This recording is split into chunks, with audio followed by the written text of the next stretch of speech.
예, 안녕하세요. 저는 현직 공무원이고요. 32년차 공무원이고 곧 은퇴를 앞두고 있는 이번에 엄마는 오늘도 열심히 노는 중입니다를 출간한 김미경입니다. 반갑습니다.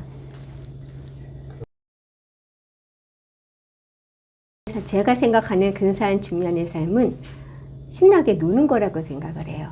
근데 논다는 말에 대해서 사람들이 되게 거부 반응을 가질 수도 있는데, 저는 최우 작가의 그림처럼 온 세상이 놀이터라는 생각을 해요. 근데 거기에서 무엇을 어떻게 놀 것인가, 그거에 대한 고민을 해야 하는데, 책에도 그런 내용이 있어요.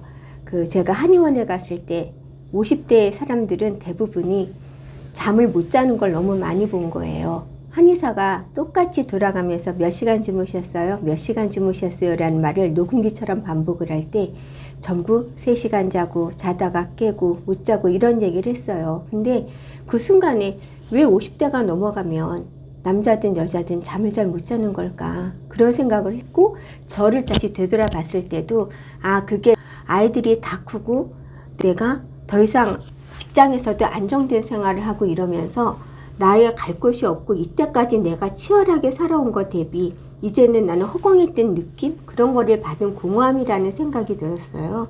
그래서 그 이후로 그 공허함을 메꿀 수 있는 것들이 뭘까? 그리고 사람들이 50대에는 왜 이런 공허함을 갖고 있는가라는 생각을 했을 때, 이제는 아이들도 크고 했으니까 나를 위해서 시간을 써보자.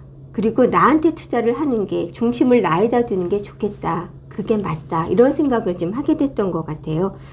그래서 중년에 좀 우아하고 멋지게 살고 근사한 삶을 살려면 중심을 나에게 두고, 내가 그동안에 못했던 거, 식구들, 가족들, 아이들 때문에 내가 못했던 부분이 무엇이었는지, 내가 어릴 때 하고 싶었는데 못했던 부분이 무엇이었는지, 이런 거를 한번 생각해서 그거를 꿈을 이루는 게 근사한 삶이라고 생각을 하는데요.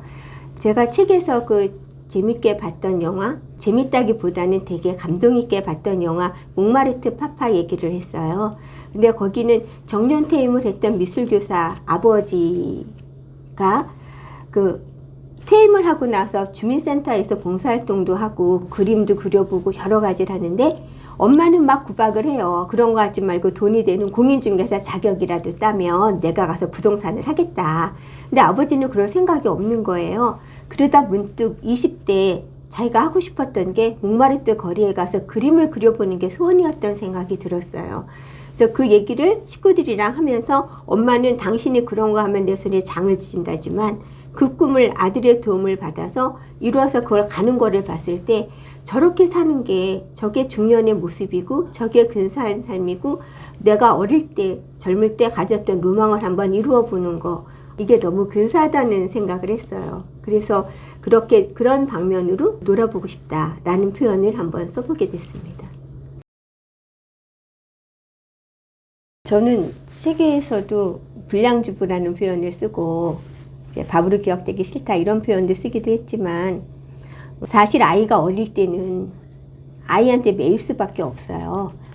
근데 아이가 크고 나면 정말 내가 할 일이 없어지면 다들 공허함을 갖듯이, 중년이 돼서 아이한테, 나한테 근사한 삶이 된다는 거는 나로 의 열심히 사는 삶이라는 생각이 들어요. 그리고 그런 부분들이 내 스스로의 충족도 크지만 남이 보기에도 그게 굉장히 더 단단해 보이고 당당해 보이고 삶을 더 열심히 산다고 생각하지 않을까, 그렇게 생각을 하고 있습니다. 독서는 2가지의 역할을 저한테는 한다고 생각을 해요. 하나는 알아가는 것, 또 하나는 생각이 커지는 것.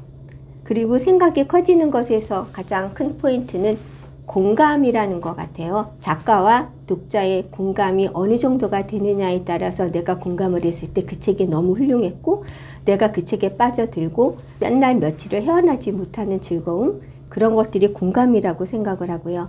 또 하나는 읽어서 함께 나누는 독서 모임의 역할이라고 생각해요.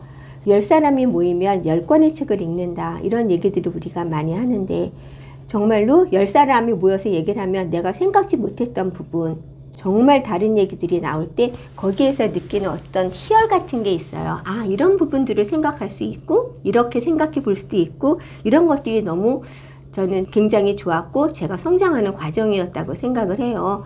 그래서 책이 재독을 했을 때 기쁨이 훨씬 더 크고, 3독을 하면은 정말 더 맛있어지고, 어려운 책도, 그리고 혼자 읽지 않고 여럿이 함께 읽으면, 그리고 나누면 그 책은 정말 우리가 흔히 씹어 먹는단 말도 쓰거든요.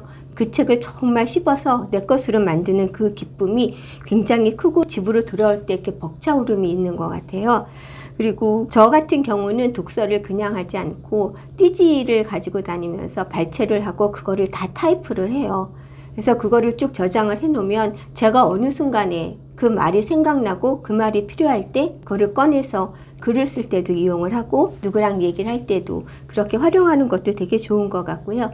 글쓰기의 경우는 저는 그것도 두 가지 정도 생각을 하는데, 하나는 감정의 해소. 글쓰기가 가장 잘 될 때는 엄청 행복할 때 아니면 힘들 때인 것 같아요. 힘들 때는 일기가 되는 것 같고, 행복할 때 쓰면 에세이가 되는 것 같아요. 그것들이 모여서 글감이 되는 것 같아요. 그렇게 감정을 해소하고 감정을 승화할 수 있는 그런 게 글쓰기라고 생각이 들고, 또 하나는 글쓰기가 갖는 매력은 기록의 힘인 것 같아요.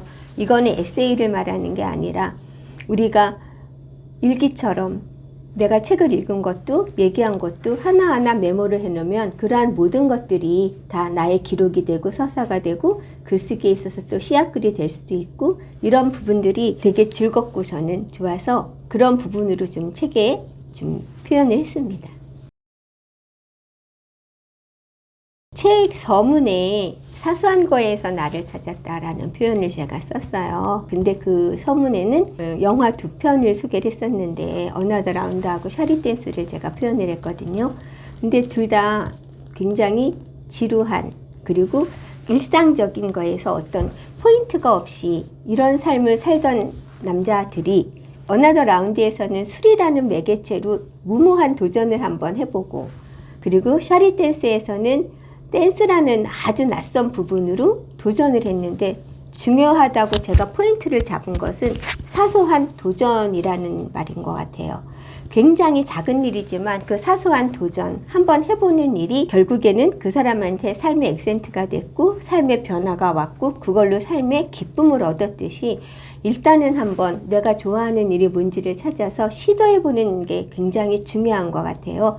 그래서 제 책 꼭지글 중에 하나가 퐁당할 수 있는 일이 있는 것도 감사하다, 이런 표현을 썼었거든요. 그래서 뭔가에 한번 이렇게 퐁당 빠져보면 세상이 다르고, 제가 그 퐁당이라는 말을 생각했을 때는 그 성대 앞에 있는 어떤 미술관을 갔을 때였어요. 거기에 퐁당이라는 그림이 있었는데 롤리팝이 이렇게 물속에 빠지는 그 찰나를 그렸는데, 그 순간이 되게 두려워 보이는 롤리팝이었지만 일단 물속에 들어가면은 그 롤리팝이 녹아져 있어서 물이 너무 달달해 보이는 거예요. 그리고 롤리팝이 안에 들어가서 이렇게 떨어져 있는 그 모습이 어느 게 롤리팝이고 어느 게 소라이고 어느 게 물고기인지 알 수가 없게 동화가 되어서 새로운 세상이 이렇게 열리는 거를 봤거든요. 물속에 내가 발을 담그는 게 어렵지, 일단 시작을 해서 발을 담그면 그 속에서는 어우러져서 또 다른 세상, 달다른 세상이 있다는 그런 말을 한번 해드리고 싶습니다.